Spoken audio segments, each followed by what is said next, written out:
I just felt like this information is incredibly important to talk about. It's based on the work from Wilhelm Reich, who was, amongst many things, a psychologist, and he helped people heal all different types of neuroses and psychological and behavioral problems in his career. And he was a colleague of Sigmund Freud, and they shared general ideas, and he's expanded upon Freud to some degree, I think. And I want to share this with anyone who's interested, because the implications and ramifications of this information are incredibly profound. And it takes a little bit of getting into it, and this is really going to be an introduction.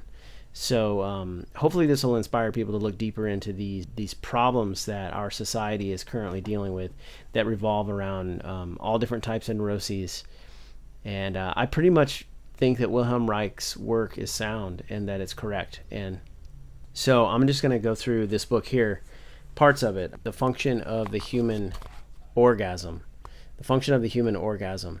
I know that sounds like a book about sex, but it's really not. It's about a book about being and about psychology, and a book about the nature of the human psyche when it comes to his primal drives, or her primal drives. So here we go. The first topic is based on genital disturbance. And Reich and Freud both would say, well, Freud would say that sexual disturbance is the cause of all neuroses.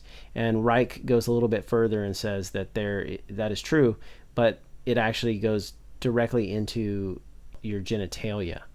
So the actual organ, your penis or your vagina, those things have a huge impact on the human psyche from birth all the way through life.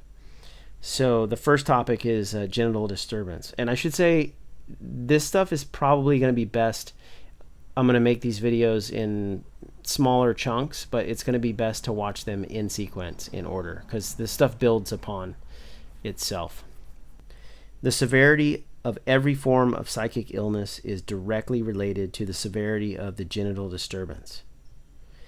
The prospects of cure and success of the cure are directly dependent upon the possibility of establishing the capacity for full genital gratification.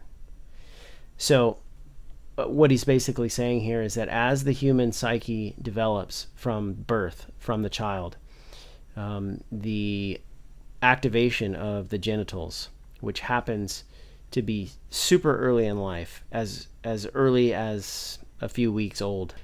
Believe it or not, when a mother or father is changing the diapers of their child, they stimulate erogenous zones, not intentionally, but in order to clean up.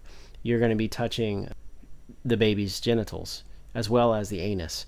And I'll segue here, and just to clarify that the erogenous zones of the human body are defined as anything that offers a satiation or a release of energy. And we could say sexual energy, but it's primary energy. So when it comes down to the erogenous zones of the human body, which is the temple, the original temple, the temple for the spirit, any body part that offers a release, a satiation or a release of energy is technically an erogenous zone. So for example, your nostrils and your mouth both take in oxygen and nourishment in the source of food and energy, and then they also release that. So this is why kissing is so important for intimacy with people, is that it's focused around the erogenous zone of the mouth. But also the mouth releases energy through speaking, what I'm doing right now. And this is one of the things that human beings need in order to be healthy, is they need to express themselves in creative ways. And the spoken word is among the most essential. So not only is the mouth and the nose an erogenous zones, but also, of course, the breasts can be an erogenous zone because they release milk and nourishment. And then, of course, the genitals of both sexes. I should say that this also includes the anus, because when you take in food or nourishment, it has to be released. And I think we all can agree that if it weren't released, things would be very uncomfortable. So that release is actually an erogenous zone. So we need to know that all those zones are erogenous zones, even when not used in a sexual way. The next step to understand about psychic neurosis or a psychic illness, according to Reich, he's saying that all neurosis, all of it, throughout everything from anxiety to OCD to fear to even schizophrenia, the fragmentation of the psyche, all stems from this primal force of sexuality. And this is what Freud put forth. Freud and Reich's work has been systematically suppressed, and that's why I'm actually talking about it now, because I think we need to talk about it, because I think these guys were actually onto something. Actually, I know they were. But that aside, regardless of what you think of either person, hopefully this video will offer some insight into things that you may have never heard or may have never really thought about. So for Freud and Reich, the drive to procreate is primal. It's before our identities actually form. It's before the id and the ego, and then of course the superego actually get formed. So it makes perfect sense. All things in nature are basically gendered or sexed. So the plant kingdoms, the chemical kingdoms, the periodic table is actually broken into gender. It's sexed.